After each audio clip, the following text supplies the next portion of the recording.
ILS stands for Instrument Landing System.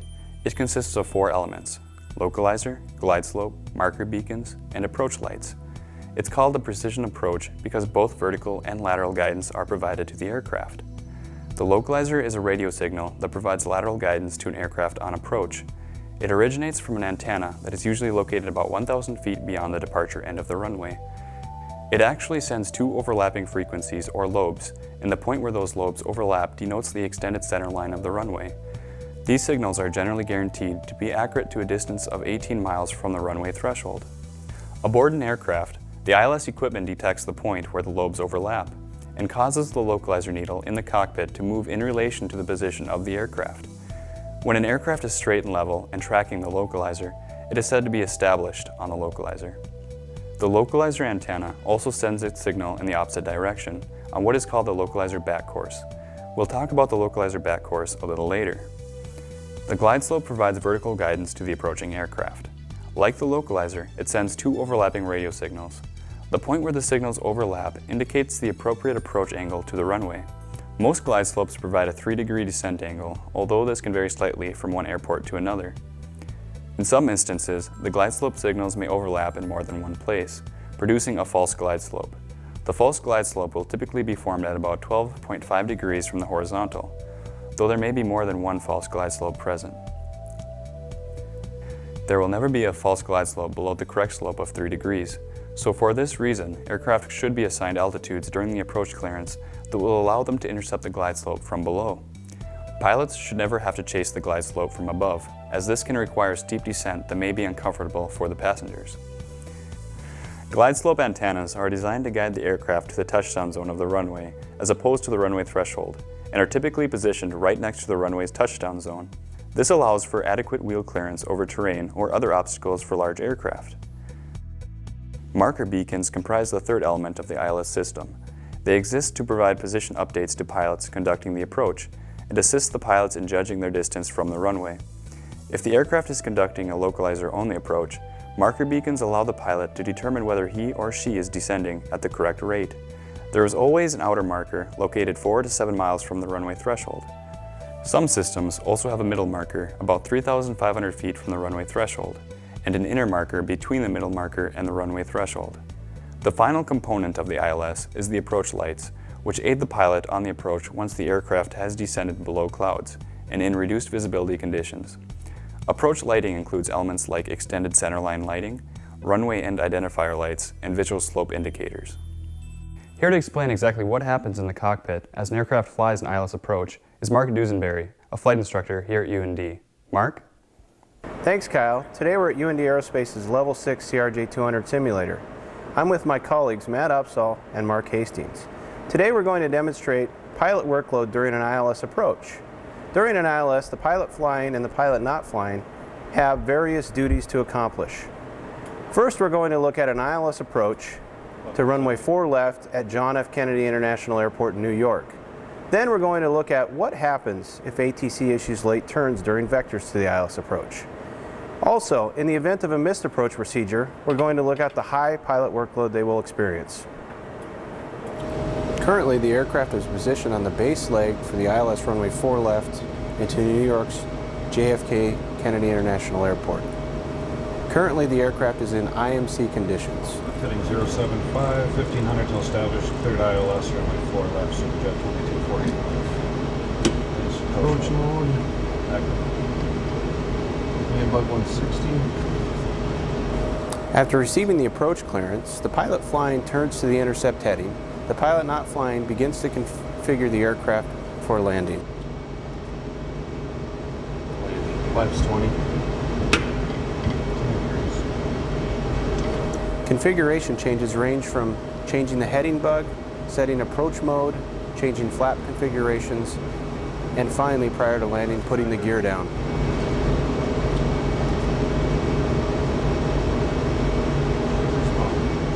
Bug runway heading. 045. Superjet 2245 over to tower. 2245, 7 mile final runway 4 left. Clear land 4 left. Approximately 4 to 7 miles from the runway, approach control will transfer the aircraft to tower control.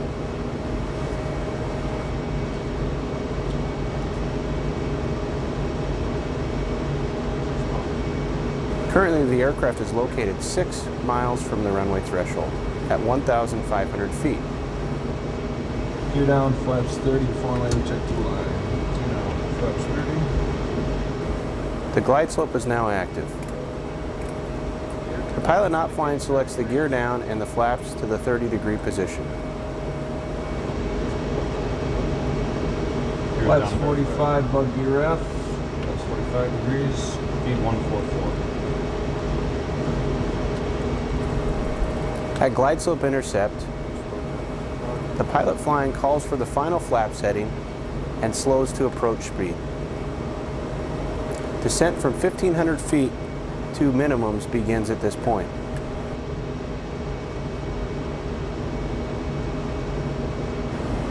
At all times throughout the approach procedure, the pilot not flying monitors the flight parameters.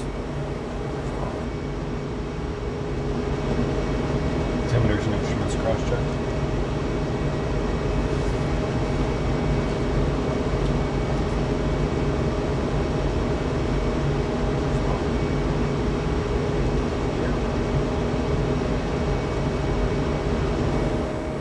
The aircraft is approximately 700 feet above the ground and 2.5 miles from the runway.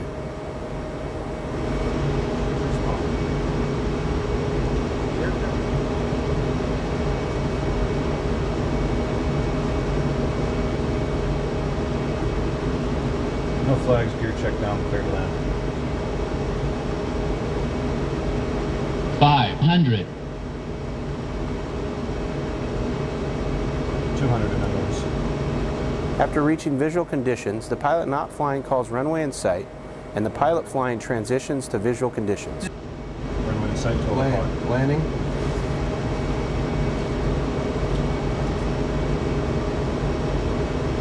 Minimums. Minimums. The minimums are the lowest point at which the aircraft can fly without visual reference to the surface.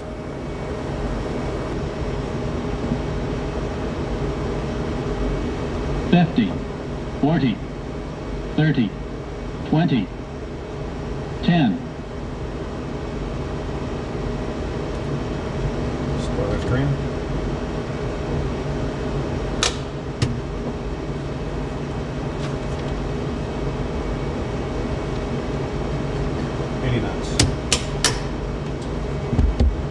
If the aircraft begins to pass through the final approach course and an ATC clearance has not been issued, the pilot not flying will question ATC.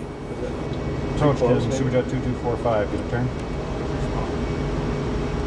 Roger, left heading 015, Superjet 2245.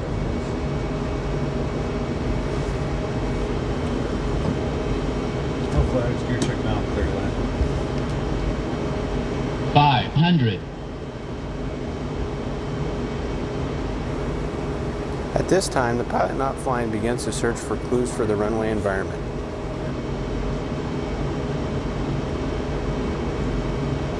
Minimums.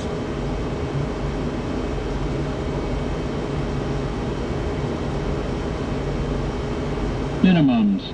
Minimums. No contact, go around. Max thrust, flaps 8, spoilers in. That's it, spoilers in. Positive rate. Gear up, speed mode.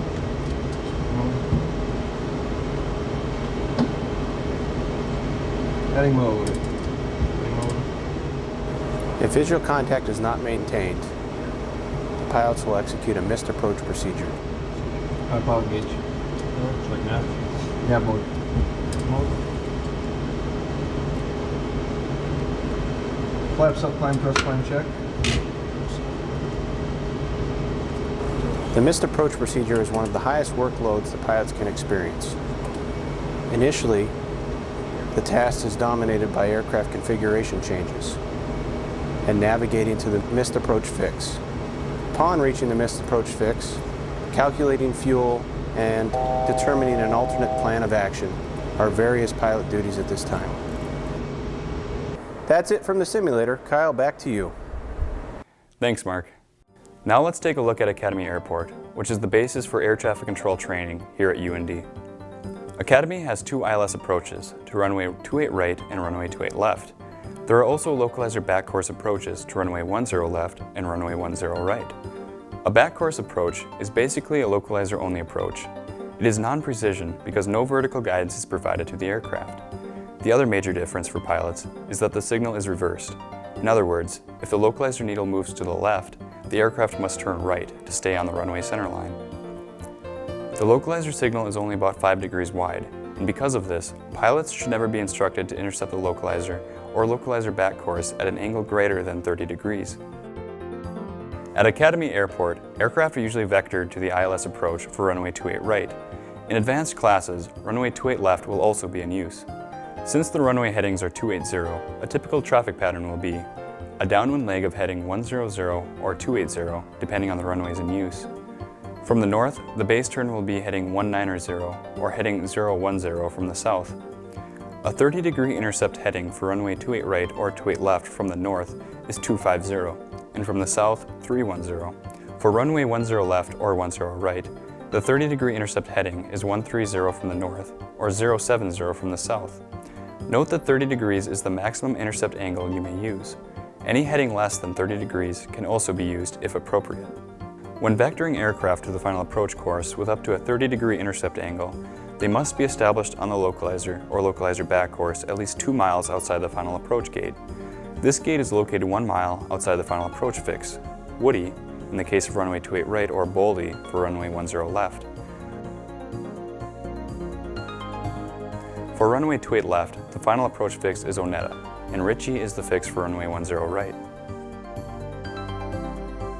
To summarize, aircraft must be straight and level by 8 miles from the runway threshold. Aircraft intercepting the localizer or localizer back course less than 2 miles from the final approach gate must be given no more than a 20-degree intercept angle. Pay attention to the type of aircraft if you are trying to sequence it on a shorter approach, since larger aircraft make wider turns and cannot slow down as quickly as smaller ones. Aircraft should be assigned an appropriate altitude for the approach that will allow them to intercept the glide slope from below. An example of an appropriate altitude for runway 28 right would be 3000 MSL. Now we will look at the phraseology for ILS and localizer back course approach clearances. The format of the clearance is easy to remember by using the 4-letter acronym PTAC. PTAC stands for Position, Turn, Altitude, Clearance. Each of these elements in this order must be included in the clearance. Position is the distance of the aircraft from the outer marker. The turn is the heading you are issuing to the aircraft to intercept the localizer. The altitude is the altitude you are instructing the aircraft to maintain until it is established on the localizer. Finally, the clearance authorizes the pilot to conduct the approach as published on the approach plate. This clearance also authorizes the pilot to conduct the published missed approach procedure in the event that the pilot cannot complete the approach. American 424 Heavy has been turned on base for runway 28 right, and the controller is about to issue the approach clearance. Listen for the 4 elements as the controller issues them. American 424 Heavy, 10 miles from Woody, turn right heading 250. Maintain 3000 until established on the localizer. Cleared ILS runway 28 right approach. 250, 3000 until established on the localizer. Cleared ILS runway 28 right approach. American 424 Heavy. For runway 28 left, the clearance is almost identical. Simply substitute the name of the runway 28 left outer marker. Northwest 323, 9 miles from Onetta, turn left heading 310, maintain 3000 until established on the localizer, cleared ILS runway 28 left approach. Heading 310, 3000 until established, cleared for the approach. Northwest 323. The back course clearance is quite a mouthful, but the PTAC elements are still there. US Air 880 Heavy, 11 miles from Boldy, turn left heading 130, maintain 3000 until established on the localizer back course, cleared localizer back course runway 10 left approach. Turning left heading 130, maintaining 3000 until established on the localizer back course, cleared localizer back course runway 10 left approach, US Air 880 Heavy. Now for a quick review. ILS stands for Instrument Landing System. It consists of 4 elements: a localizer, glide slope, marker beacons, and approach lighting. The localizer provides lateral guidance to the runway, and the glide slope provides vertical guidance. These 2 elements make the ILS a precision approach. The localizer also sends its signal back along the opposite runway's heading. This is called the localizer back course. It only provides lateral guidance and is not a precision approach. Pilots have their hands full during approaches and should not be given any unnecessary instructions. Because the localizer signal is only 5 degrees wide, aircraft must not be instructed to intercept the localizer on headings greater than 30 degrees from the runway heading if being vectored to intercept 2 miles or more from the final approach gate. If intercepting the localizer at less than 2 miles from the final approach gate, aircraft must be given intercept headings that are no more than 20 degrees from the runway heading. Due to the possibility of false glide slope signals, aircraft should be assigned altitudes during the approach clearance that will allow them to intercept the glide slope from below. The ILS and localizer backcourse phraseology consists of 4 elements called PTAC. PTAC stands for Position, Turn, Altitude, and Clearance.